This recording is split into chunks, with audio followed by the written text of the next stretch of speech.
Well, good morning, good afternoon, or good evening, ladies and gentlemen. Welcome or welcome back to our Tectonic Conversations. My name is Dalibor Petrovic. I'm a partner at Deloitte. Over the last few years, I've had the pleasure to host this channel where we bring you both technology leaders to share their stories, but also we bring to you important research and perspectives, thought leadership pieces that we feel will be useful to our tech curious and tech leadership audiences. Today is going to be one of those conversations. Today, on the September 25th of this 2024, I am thrilled to welcome Diana Kearns-Manolatos.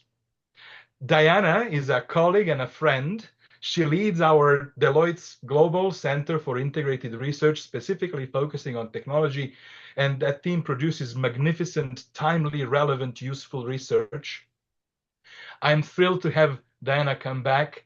Today, we are going to talk about a very, very important topic, the topic of digital transformation and value it creates or not. And what today is going to be is essentially an amalgamation of 3 years of different research coming together to sort of present an overarching sort of point of view. I'm very, very keen and interested to hear, Diana, what you have to say. With that, this is a live session, so I would invite you, if you have any questions or comments, to use the Q&A function of this Zoom platform, and we will do our best to address any questions that might be coming. We will also record this session and make it available afterwards, both on LinkedIn, of course, linked to a YouTube channel that we host. With that, Diana, I would first of all thank you for the time. And Absolutely. maybe just give you a moment to introduce yourself and tell our audiences a little bit who you are and what you do, and then we can delve into the theme of our digital transformation value. Awesome. That sounds great. So, hey, everyone, thanks for tuning in. I'm Diana Kearns-Manolatos. I'm based out of New York on this lovely fall day.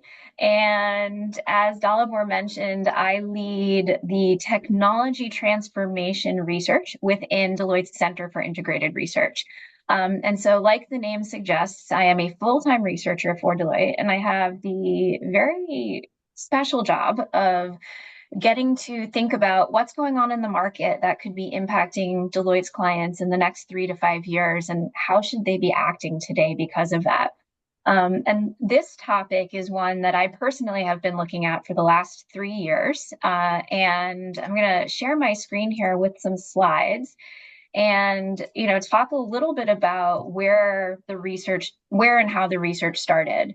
And I'll do my best to represent Professor Tim Bottke from Deloitte, Germany, who has been a really important partner in this research. And he and I got connected about 3 years ago. And, at the time he was working on his PhD, and that was prompted because a Deloitte client came to him, the CEO, asking, there are a lot of things that I can be doing with our business. And how do I know that if I'm investing in technology, it's really going to move the needle for the business and I'm going to get a payback on that investment?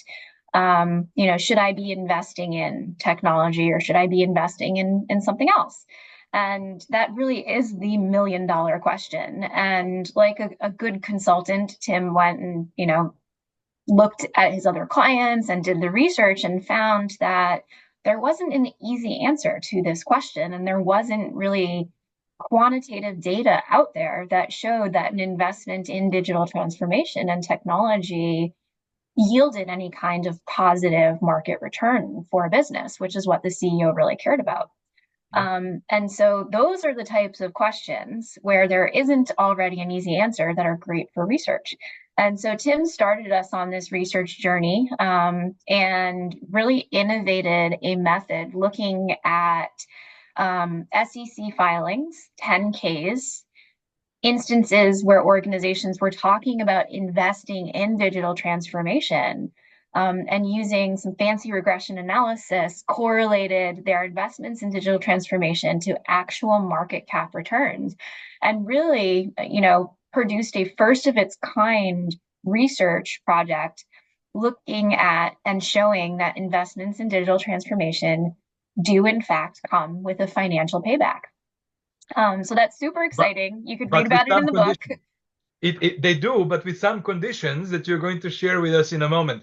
So I do have the book. The book is actually excellent, and it's really filled with evidence, which is what was always missing. Like so, with Dr. Botke's material, we now can point to the actual numbers and show the evidence that when things do happen right, there is actually an increase, visible increase in the share price, which is fantastic. Dr. Botke, Tim Botke was going to actually join us today. Unfortunately, due to some flight delays, he cannot make it. So we are doing this on behalf and saying hi to Tim virtually. Safe travels, Tim. And the book, as Dalibor pointed out, while it is a really important finding, it comes with a but. But you have to be doing it right. And so that's where I come into the story. We wanted to dig deeper and understand, with all of the nuances, what does doing it right look like? And what does doing it wrong look like, and where are the risks? So an important part of digital transformation is, of course, investing in technology. And there is no shortage of technologies that organizations can be investing in. There's augmented reality and robotic process automation and machine learning and the metaverse. We have quantum computing that's always kind of lurking in the wings there, cloud. And then, of course, the big elephant in the room that is, I think, the topic for any technology conversation we're having these days, AI and generative AI. So this is really where we started our Deloitte research to look at, of all of the technologies that you can be investing in, how can you influence the share of return that you're getting?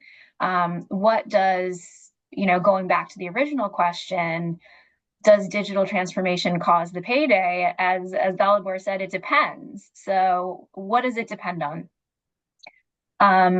What we did in our analysis is we really looked at 3 actions or factors that organizations can be taking to influence their digital transformations. So the first is having a digital strategy.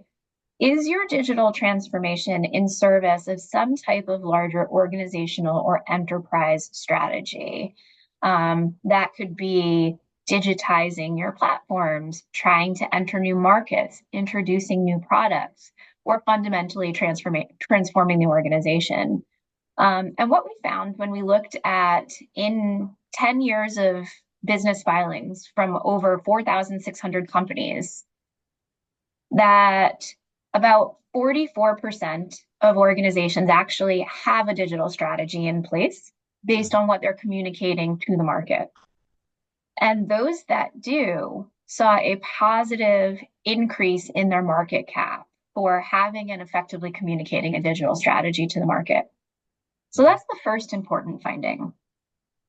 The second thing that we looked at was whether their discrete investments in technologies like AI or cloud or cyber, blockchain, whatever specific technology categories they were investing in, were those investments aligned with their strategy? So, for example, they would speak about investing in cloud technology or a cloud native app to help improve their customer banking mobile experience.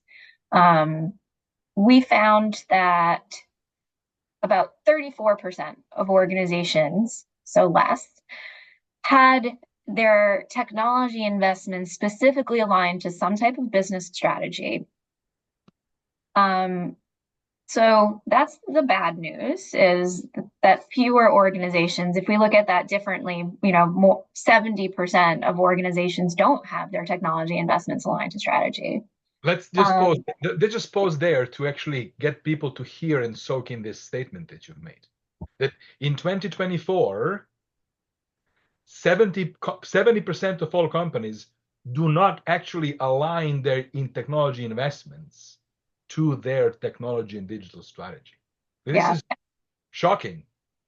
Yeah. So thanks for stopping me there. I think that that's a really important point and an opportunity for those tuning in today to be thinking about how to get closer to the business. And, the CIO function is incredibly important, and being able to understand where the business is trying to go, what the business strategy is, and to make sure that investments in technologies, Gen AI being a big one right now, that we're not just doing POCs to be able to say that we're investing in Gen AI, but that those investments, which we'll talk about as we go on, can be very large investments in transforming your core infrastructure.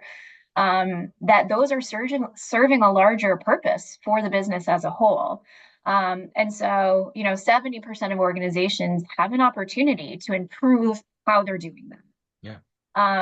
And when we looked at the 34% of organizations that actually have had that in place over the last decade, we see that in terms of their digital payday, they are seeing increased market cap when they do this, and they're actually seeing double the increase in market cap relative to just having a digital strategy.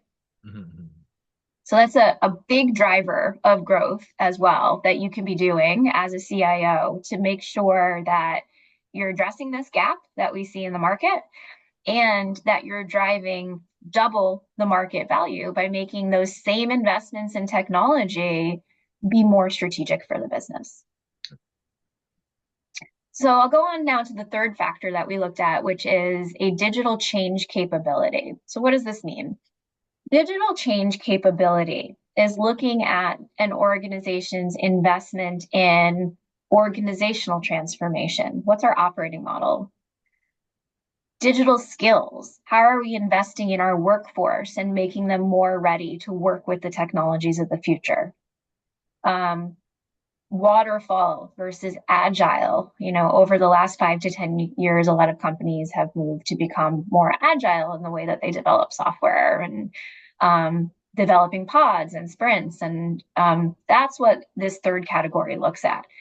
And what we found is that when organizations were only focused on change for change's sake, or becoming agile without connecting it to their larger purpose of why you needed to be agile, that there was a huge risk of market cap erosion. So this is, digital for digital's sake or agile for agile's sake.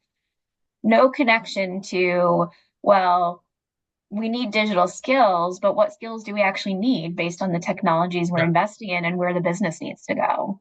Yeah. No, this is very important insight. This is very important insight. I'm keen to hear your explanation of the tall green one that comes next.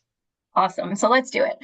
All three. So this is probably one of the most exciting findings from our research of, what can you do to positively impact the market returns that you're getting from digital transformation. And so what we saw is when an organization talks about all three of the things that I just mentioned, they have a digital strategy in place. They're lining up their technology investments to support that strategy. And their digital change capability is in service of all of that, which we call, the trifecta. They have all three of them. They see the largest lift in market cap based on actual real world data. And it's as much as a 5% lift in market cap. And so to make that number real, a 5% lift in market cap, when we look at the revenue of Fortune 500 companies, that is as much as a $1.25 trillion market opportunity when we eliminate the organizations that already have it right by having technology and strategy aligned. So that's a huge opportunity, 1.25 trillion. Wow. So you may also notice, though, that there is a big bar heading in the wrong direction. Headed in the wrong direction, an even bigger bar, actually. Yeah. So there is a big risk of doing it wrong. And that wrong scenario is when you have those first two positive factors, you have a digital strategy and you're investing in technology, but you fail to address in the change management that's needed to bring the organization forward, get the workforce skilled in the way it needs to be adopting agile.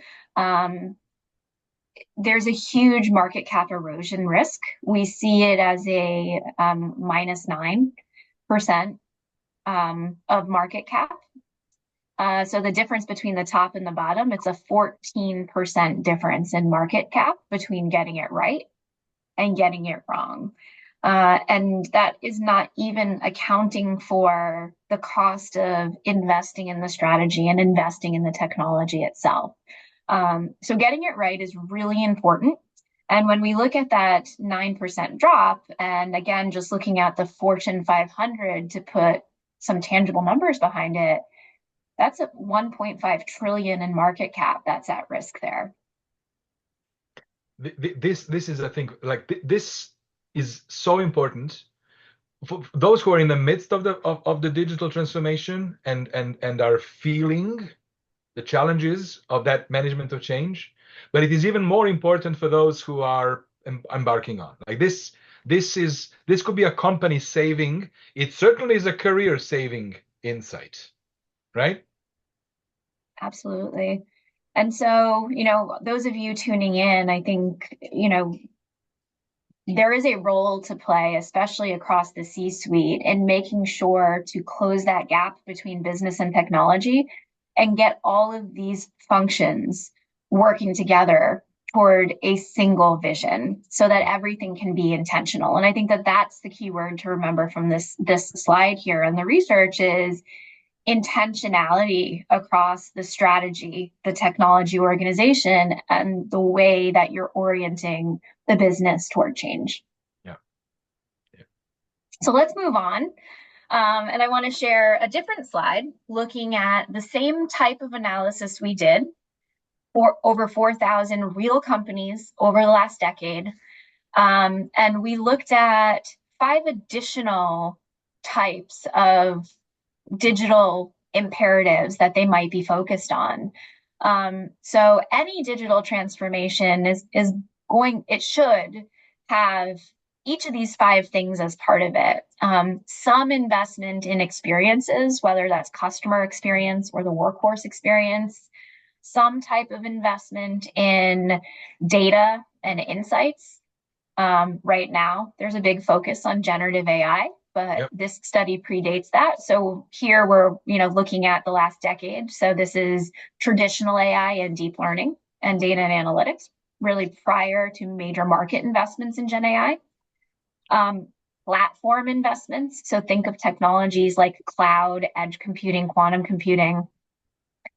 Connectivity technologies. So how you're actually networking across, whether that is broadband 4G or 5G, connected marketplaces or APIs, really the speed and latency with which information can flow across your business and across your digital ecosystem. And finally, the integrity imperative, which is really about how your business is looking at applications and infrastructure for resilience, trust, security, cybersecurity, ethics, and the larger organizational purpose and how investments in the business and technology are serving them. So that's orienting you to the Pentagon here. And so now when we looked at those 5 different elements and the way that companies were investing in those 5 categories over the last decade, what we saw in terms of market cap uplift is, first of all, pretty much all of these investments lead to positive increases in market cap for organizations. So very important to be investing in core technologies and in innovation technologies that are going to move businesses forward in these 5 areas. The second big thing is you may notice a big triangle pointing toward the bottom there on platforms. And so what we found is the single biggest driver of market returns was a conscious effort to invest in platforms. And so maybe this isn't surprising given the huge growth over the last decade in cloud computing, in cloud native and mobile applications. But this also goes beyond cloud. This is, the platforms that are running businesses today. So cloud, IT, edge computing, and even quantum. So that is sometimes I call it the rhinoceros horn there, is really where significant market growth has occurred over the last decade, is investment in platforms. And you're describing this research. This is evidence-based. It's done 10 years. You said hundreds and hundreds of companies, real numbers, published share price moves. Now, obviously, there are public sector organizations who do not measure their performance in that way. But I think, and I would like to ask you to comment on this, I think the spirit of this is applicable everywhere, right? Yeah, great point. So a couple of things on public sector here, as well as private sector, right? Because not every company is publicly traded. Obviously, and so through our global survey work, as well as our global client work, with research partnering with those businesses, we have found that this research has significantly, one, resonated, and then two, been consistent with what we've been seeing from our surveys on value measurement as a whole, which we'll talk a little bit about later. But just to kind of talk about that first point, I think one of the reasons that we've seen that this has been relevant for government especially is, governments operate with the kind of commercial businesses that need to succeed in their economy. And so there is that economic aspect of this is, as governments are looking at what the economic opportunity is here, how can they be creating technology accelerators and regulations that allow businesses to succeed? So this is very important as governments look to partner with commercial enterprises and think about the economic opportunities nationally in their countries. So that is something that has resonated a lot. And then, beyond that, these particular areas are really best practices for everyone needs to make sure that they're getting ROI from their technology investments, whether they're, publicly traded, a private company, or a government organization. And a lot of our survey work, which I'll talk about a bit later, shows that there are financial indicators that government and private sector cares about as well, because we all, want to make sure that we're getting the most return that we can from our investments. Thank you for that. That's pretty good. Yeah. So I'll keep going forward here. And, we've talked about the overarching strategy. We've talked a little bit about some of the kind of category level imperatives. But oftentimes when we're talking about digital transformation, the first thing that people think about is the technology itself, which I purposely didn't start with, because all of our research shows that you shouldn't start with talking about the technologies. You need to be thinking about the bigger picture and how you intentionally connect it all to have a good, solid ROI driving strategy. But the third step that we did was we did look at individual technologies, and this now is looking at market cap impacts in when organizations invest near term and long term being over the course of a year, what that impact looks like, when investing in 4 important technologies that are probably part of every board and C-suite conversation these days. So I'll start with the green, AI, cloud. Actually, AI should be black. So, but I'll start with the AI, cloud, and cyber. Well, AI, it is the immediate impact after a year, but you'll see from this one that it's actually negative, that's the baseline there. Yeah. The first impact, and maybe this will resonate with those of you joining, since there's a lot of AI, Gen AI, ROI conversation right now happening. Yeah. And what we found is that when organizations are investing in AI over the past decade, there have not been immediate returns when they announce to the market that they're doing that. And whether that's surprising or not, I think the way that we read that to be is that investments in AI and insights over the long term, which you saw from the last slide, are really about moving the organization forward, and investing in infrastructure over time that's going to allow you to have better customer experiences, better insights, more modern platforms. And if you are thinking about those investments in that way, the reality is that this is not an investment that is going to be driving necessarily immediately market cap and revenue growth. But that's also not why companies are investing in that technology. So I'll stop there on AI maybe for a second. It's a great point. And I've heard recently that on a number of sort of people that I respect and follow on their podcasts and webcasts that the sense is there is gigantic inflow of money going into the infrastructure and setup in investment in AI and Gen AI. Currently, it's mostly outflow and investment. The only company making money out of this is NVIDIA at the moment, right? So that's the current state, the current sense of the state, right? Which I think to a certain degree sort of agrees to what you've said. The expectation is that results of AI deployments will make organizations that much better that it will eventually reflect in the stock price, right? Yep, absolutely right. I do see a question in the chat just a little bit about the methodology for the research. So for the most part, from this slide where you see immediate impact in the slides prior, we are looking at immediate. So we're looking at the financial returns for the same period of when the announcement was made.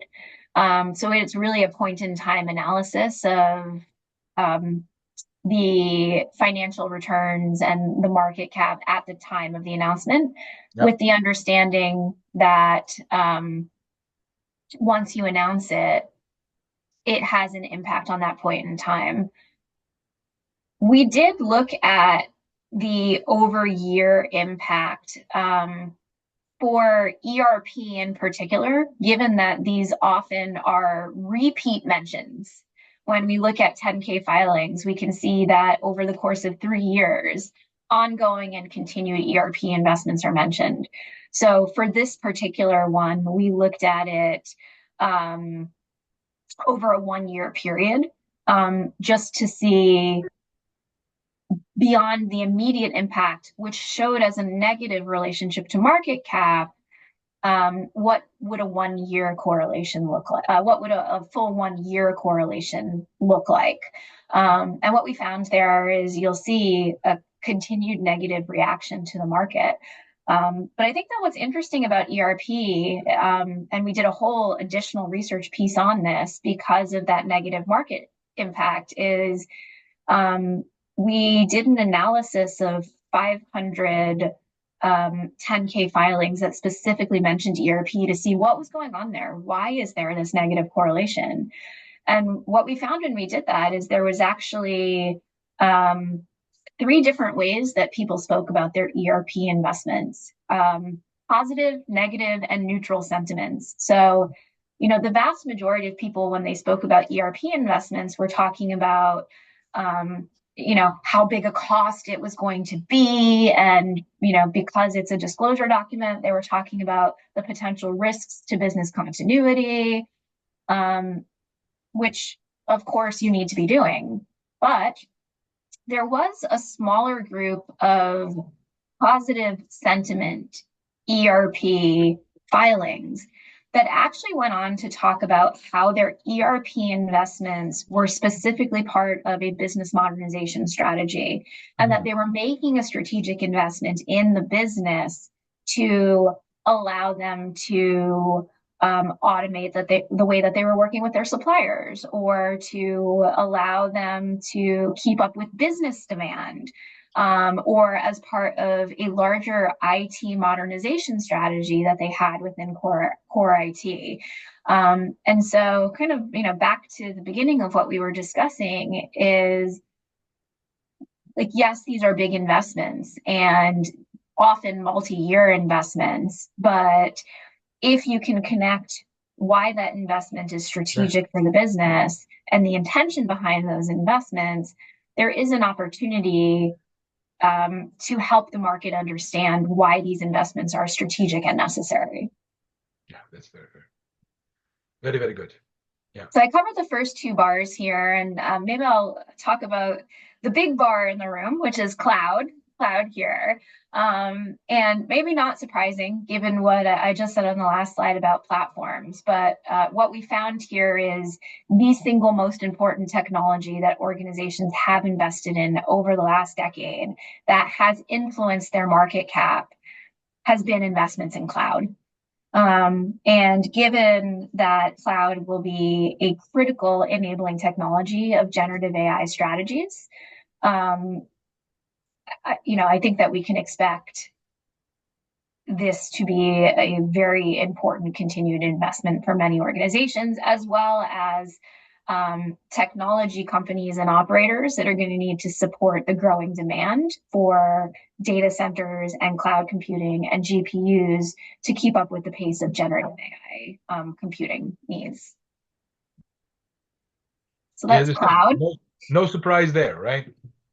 Absolutely. And so I think that the issue related to that is going to be what does your data center strategy look like? And what does your hybrid cloud strategy look like? So that, organizations, as they think about how they evolve their cloud strategy and their infrastructure for the future, that, they're continuing to get growth and scale out of those investments.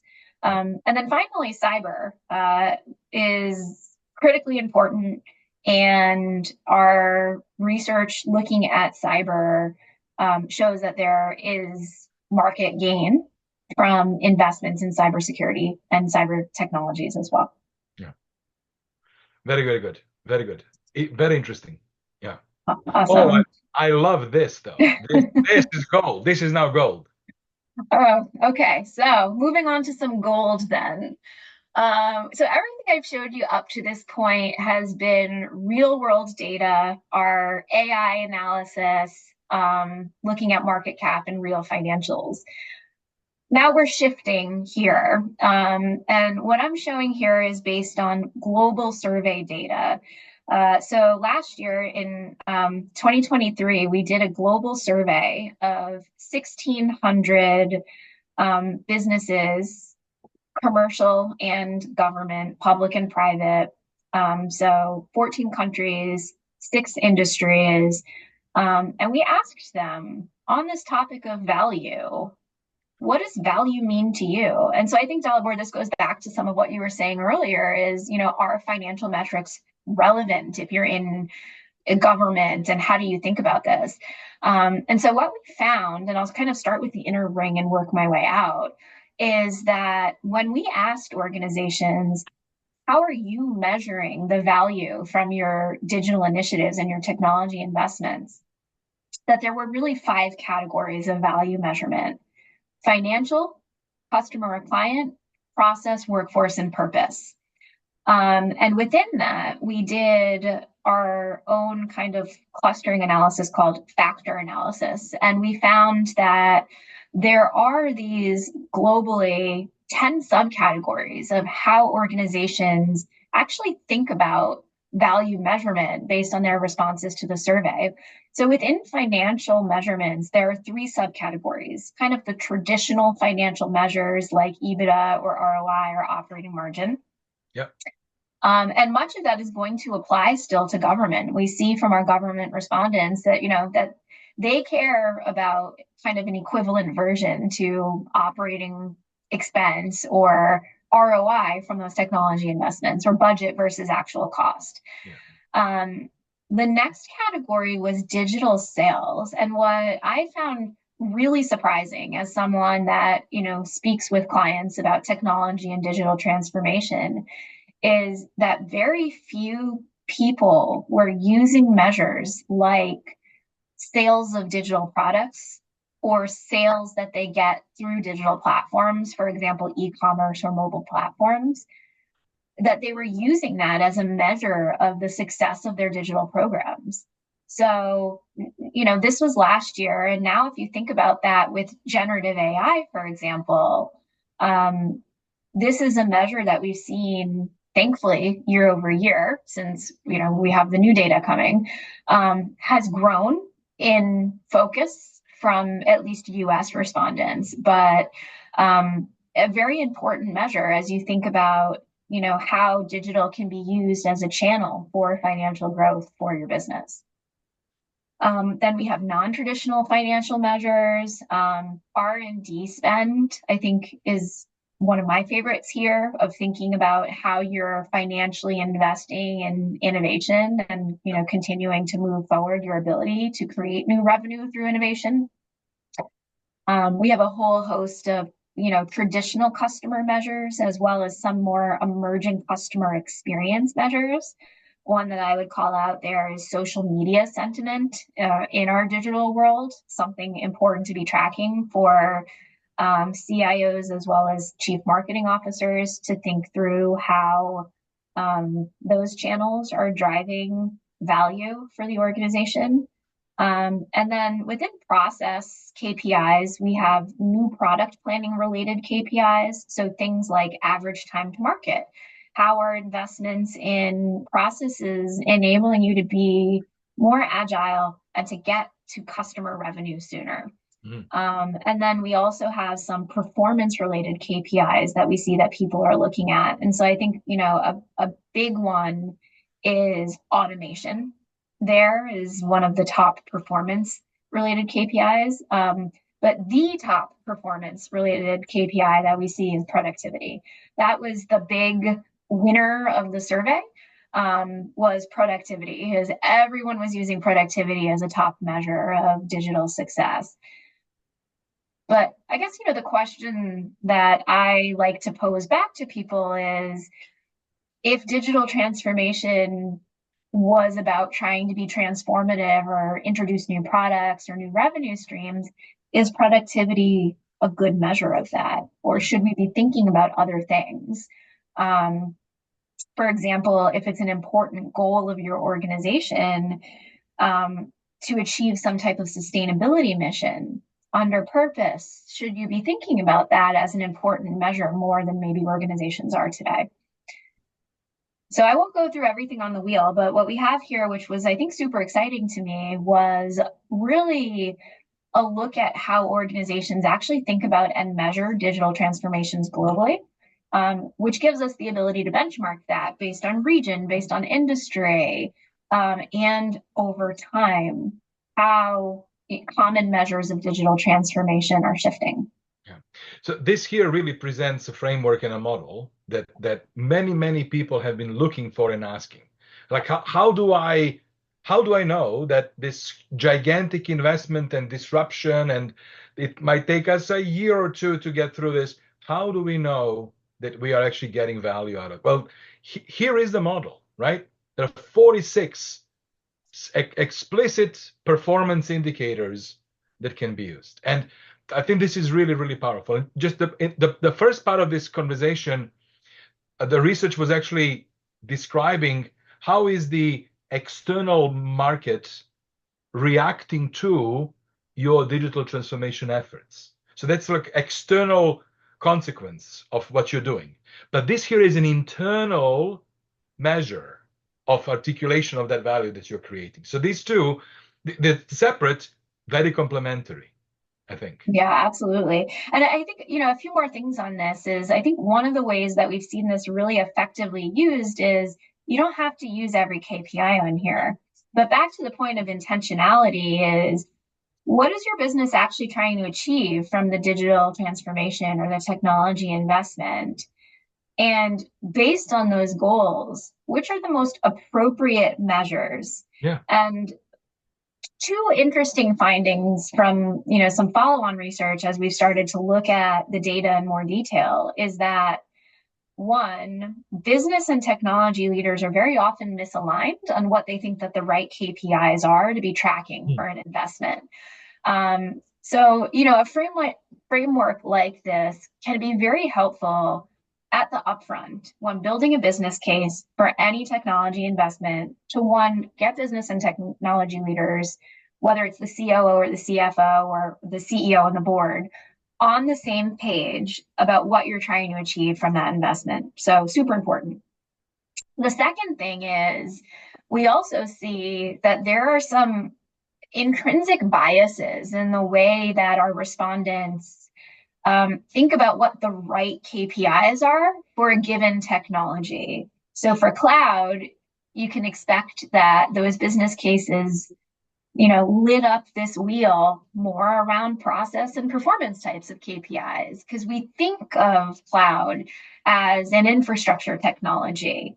But, what if your investment in cloud has some sustainability goals and you want to make sure, that you're not putting too much energy or power stress on the organization when you're investing in more GPUs? So, or that your whole point in investing in cloud is actually to enable better customer experiences and get your mobile banking app to market sooner so that you can collect more revenue. And it's actually about a financial ROI that you're going for here. So, in addition to that, bringing business and technology onto the same page, it's also creating consistency that you are thinking about investment in cloud with a consistent set of KPIs as when you're investing in AI, which we see tends to show a bias to gravitate more towards customer and client-centric KPIs. Excellent. This was the missing piece, I think, this certainly was a missing piece. I know how many conversations I've had about, hey, what should we be measuring and why this and why not that? This is really powerful. Thank you. Yeah, and Dalibor, I'll tell you what had us think about this as the missing piece. So some inside track on it is when we were thinking about, where would our research add value? There was this stat that was always getting thrown around of, 70, 80% of digital transformations fail. Yeah. You hear that all the time. And when we think about like the business strategy point that I've been making over and over again, because it's so important of aligning business and strategy, my first question to that was, well, what does failure mean? Yeah. It's so subjective. Yeah. There is no, that I've seen, kind of holistic and consistent way of thinking about what success actually looks like. And that comes down to having a consistent set of KPIs for how you do that. So, to come full circle, it all started with a question Tim didn't have the answer to. And we end up here on the wheel 3 years later as well with something that we felt that there was a need to find an answer to. Yeah, this is outstanding. And so I think that brings me to the end of the slides here. Yep. And so, I'll start to thank everyone for listening and coming full circle. These are complex problems that we're talking about here. It's not simple. And if someone is giving you a simple answer, it's probably wrong. Yeah. To bring, Tim back into the conversation, Tim has a great anecdote for testing the validity of a strategy. And it basically goes like this, that if you have something that you think is your strategy, we want to be more digital, and you add not to it, we don't want to be more digital. If that inverse statement doesn't pass the sniff test, you don't have a strategy, you have a problem. No, that's a very, very clever way to think about it. That's very good. I'm going to remember this one. Diana, this was fantastic. Thank you very much. And like, I'll say something obvious, that this wheel, there is a layer below it and layer below it of details. Right? We have developed this as a framework that we can work with our clients to help them figure out what's important to them, right? And obviously, of those of you listening, if you have any more questions and interests, please feel free to reach out to me. You know, of course, how to find me, where to find me, both on LinkedIn and using my Deloitte communication channels, email, and so forth. With that, Diana, I want to thank you so much. This was really good. This recording is going to be posted very soon. And for those of you who are following this program, tomorrow on Thursday, the 26th of September, I will be welcoming Corey Jensen. Corey is the co-founder and co-CEO of AltaML. AltaML is one of the most exciting Canadian startups, but now scale-ups in the space of artificial intelligence. So I will welcome you back to hear Corey's story tomorrow. With that, Diana, thank you very much again. And for the audience members, thank you and have yourselves a lovely Wednesday. Thanks for having me. Bye-bye.